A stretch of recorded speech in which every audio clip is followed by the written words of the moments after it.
C'est un investissement immobilier qui paraissait au départ plutôt intéressant. Oui, acheter un cottage chez Center Parcs ou un appartement chez Pierre et Vacances ou Odalis dans une station balnéaire, sauf qu'avec la crise sanitaire du Covid et les différents confinements de l'an dernier, ces résidences de vacances étaient vides et les loyers promis n'ont donc pas été versés.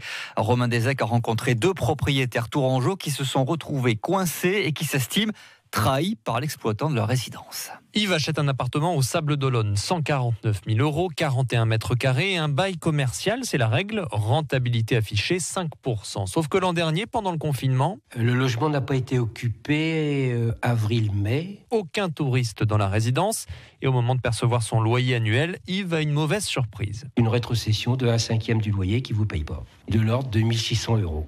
Perdu. Et l'exploitant lui annonce aussi la couleur pour les mois à venir. Et 2021, et il ne voulait pas payer les loyers. Et peut-être vous versez 50% en 2022 et l'intégralité en 2023. Oui, il y a de la colère, vous avez l'impression de vous faire avoir. Yves résilie finalement son bail à l'amiable, perdant au passage quelques mois de loyer. Jean-Pierre, lui, possède un appartement en Savoie. Les stations de ski étaient à l'arrêt l'hiver dernier. Il n'a perçu aucun loyer. L'exploitant lui a proposé une transaction. On limite la casse. Mais il est vacciné contre ce système. Je referai jamais ça. On ne connaît pas l'avenir et c'est surtout qu'on a du mal à se sortir de ce système. Quand l'exploitant vous convoque en disant on a des soucis avec votre résidence, la rentabilité n'est pas là, on va diviser vos loyers par 2, vous faites quoi? Vous avez beau dire ah ben non mais c'est inadmissible, il y a un contrat, machin, bah oui ok, et alors?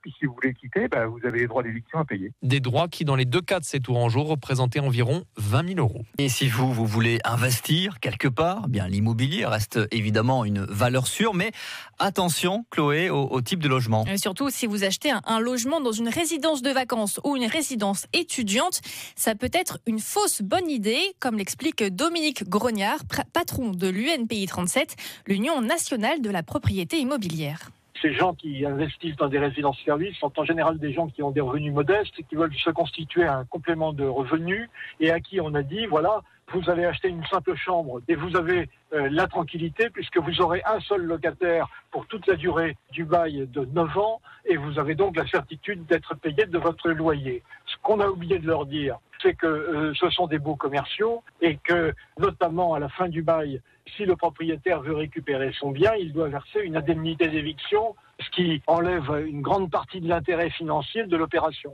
Et puis enfin, il y a cette histoire de travaux. À la fin du bail, ils font un espèce de chantage aux propriétaires en disant « nous ne pouvons continuer qu'à la condition que vous fassiez tel et tel travaux ». Le propriétaire n'a pas véritablement le choix quand il est tout seul et isolé et il ne peut pas discuter avec le gestionnaire alors que lui a une puissance de frappe tant juridique que technique, parfois même avec des affirmations juridiques erronées. Prudence donc avant d'investir, comme le conseille Dominique Grognard de l'UNPI 37.